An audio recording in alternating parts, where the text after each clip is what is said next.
Thiruvananthapuram കാട്ടാക്കടയിൽ tipper lorry ഇടിച്ച് bike യാത്രികന് പരിക്ക്. കാട്ടാക്കട പൂവച്ചൽ റോഡിലാണ് അപകടമുണ്ടായത്.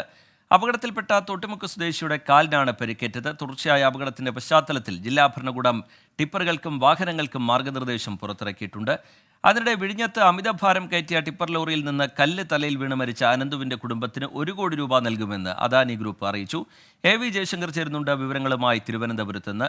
ജയശങ്കർ, ഈ അനന്തുവിന്റെ അജീഷ് കുമാറാണ് വിവരങ്ങളുമായി ചേരുന്നത്. അജീഷ്, ഈ അനന്തുവിൻ്റെ കുടുംബത്തിന് നഷ്ടപരിഹാരം വൈകുന്നു എന്നാരോപിച്ചുകൊണ്ട് കോൺഗ്രസ് ഒക്കെ പ്രതിഷേധത്തിലേക്ക് കടക്കാൻ പോവുകയായിരുന്നു. അതിനിടയിലാണ് 1 കോടി രൂപ നഷ്ടപരിഹാരം 1 കോടി രൂപ കുടുംബത്തിന് നൽകും എന്ന് അദാനി ഗ്രൂപ്പ് വ്യക്തമാക്കുന്നത്. അതിൻ്റെ വിശദാംശങ്ങൾ എങ്ങനെയാണ്? മറ്റൊന്ന്, ഈ തലസ്ഥാനത്ത് ടിപ്പർ അപകടങ്ങൾ തുടർക്കഥയാകുന്ന സാഹചര്യം, ഇന്നും കാട്ടാക്കടയിൽ അപകടമുണ്ടായ സാഹചര്യം, അതിന് പിന്നാലെ ജില്ലാ ഭരണകൂടം മാർഗനിർദ്ദേശങ്ങൾ പുറത്തിറക്കുന്ന പശ്ചാത്തലം, വിശദാംശങ്ങൾ എങ്ങനെയാണ് അജീഷ് കുമാർ?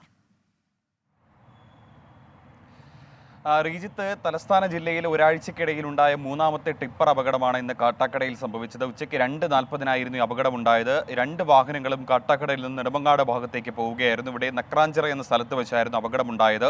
ഈ ടിപ്പറിനടിയിൽപ്പെട്ട് വാഹനം ഏതാണ്ട് 20 മീറ്റർ വലിച്ചിഴയ്ക്കുകയുമുണ്ടായി. പരിക്കേറ്റത് വിതുര സ്വദേശിയായ അഖിലിനാണ്. 22 വയസ്സാണ്. കാലിനാണ് ഈ അഖിലിന് പരിക്കേറ്റത്. പരിക്കേറ്റ അഖിലിനെ നാട്ടുകാരും ഈ ടിപ്പർ ലോറിയിലെ ഡ്രൈവറും ചേർന്ന് തന്നെയാണ് മെഡിക്കൽ കോളേജിലേക്ക് കൊണ്ടുപോയത്. ഈ വാഹനം പോലീസ് കസ്റ്റഡിയിലെടുത്തു. പ്രദേശത്ത് ഒരു സ്ഥലത്ത് മണ്ണെടുപ്പിനായി പോവുകയായിരുന്നു ഈ ടിപ്പർ ലോറി.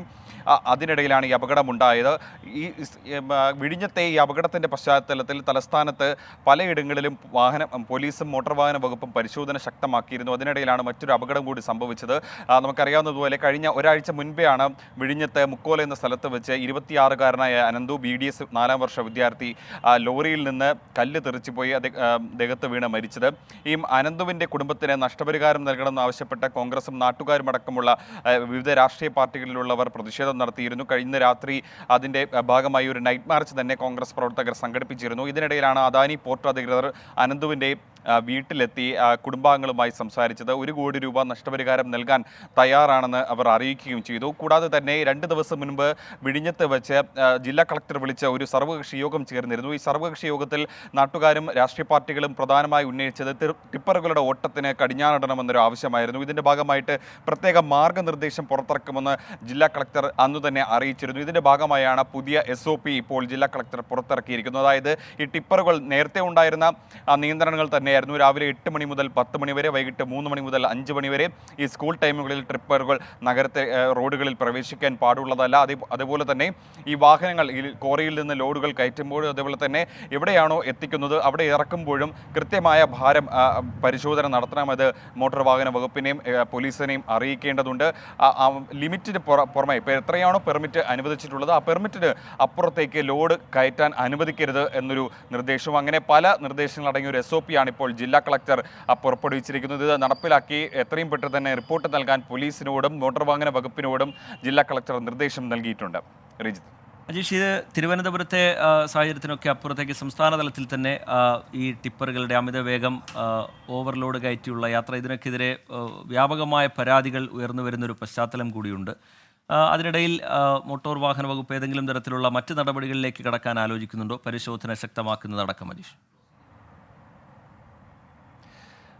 റീജിത്ത്, ഈ ഒരാഴ്ച മുൻപ് ഈ അപകടം നടന്നൊരു പശ്ചാത്തലത്തിൽ ഈ പ്രത്യേകിച്ച് വിഴിഞ്ഞം പ്രദേശത്ത് നാട്ടുകാർ വലിയ രീതിയിൽ പ്രകോപിതരായിരുന്നു. നാട്ടുകാർ സമരം നടത്തിയിരുന്നു. വാഹനങ്ങൾ തടഞ്ഞുന്നടക്കമുള്ള കാര്യങ്ങൾ നടത്തിയിരുന്നു. ഇതിൻ്റെ ഒരു പശ്ചാത്തലത്തിൽ മോട്ടോർ വാഹന വകുപ്പും പോലീസും സംയുക്തമായി തിരുവനന്തപുരം ജില്ലയിൽ വ്യാപകമായി പരിശോധന നടത്തിയിരുന്നു. പ്രത്യേകിച്ച് ഈ രാവിലെ സമയങ്ങളിലാണ് ഈ ലോഡുമായി ലോറികൾ കൂടുതൽ പായുന്നത്.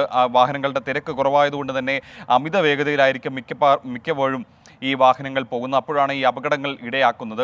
ആ ഒരു പശ്ചാത്തലത്തിൽ പരിശോധന കർശനമാക്കിയിരുന്നു മോട്ടോർ വാഹന വകുപ്പ്. ചില വാഹനങ്ങൾക്ക് പിഴ ഈടാക്കുകയും ചെയ്തു. അമിത വേഗതയിലും അമിത ഭാരത്തിലും പോകുന്ന വാഹനങ്ങൾക്ക്.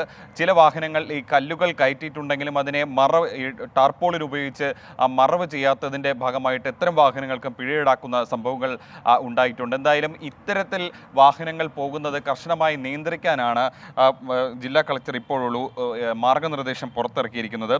ഈ ലോഡ് പൂർണ്ണമായും ടാർപോളിൻ ഉപയോഗിച്ച് ടാർപോളിൻ ഉപയോഗിച്ച് മറവ് ചെയ്യണം. വിഴിഞ്ഞത്തേക്ക്, പ്രത്യേകിച്ച് ഈ വിഴിഞ്ഞത്തേക്ക് വിഴിഞ്ഞ പോർട്ടിന്റെ നിർമ്മാണം ത്വരിതഗതിയിൽ നടക്കുന്നൊരു പശ്ചാത്തലത്തിൽ കൂടുതൽ ടിപ്പർ ലോറികൾ മുന്നോട്ടേക്ക് എത്തുകയാണ്. അതുകൊണ്ട് ഈ ഭാഗത്തേക്ക് കർശനമായിട്ടൊരു നിർദ്ദേശമാണ് ജില്ലാ കളക്ടർ പുറപ്പെടുവിച്ചിരിക്കുന്നത്. സംസ്ഥാന തലത്തിൽ നേരത്തെ തന്നെ ഉള്ള നിയന്ത്രണങ്ങളാണ് ഇവയൊക്കെ. പക്ഷേ ഇതൊന്നും പ്രാവർത്തികമാകുന്നില്ല എന്നുള്ളതാണ് ഇത്തരം അപകടങ്ങൾ തുടർക്കഥയാവുന്നതിൻ്റെ നൽകുന്ന സൂചന. ശരി, അജീഷ് ജയകുമാർ വിവരങ്ങൾ നൽകുകയായിരുന്നു തിരുവനന്തപുരത്ത്.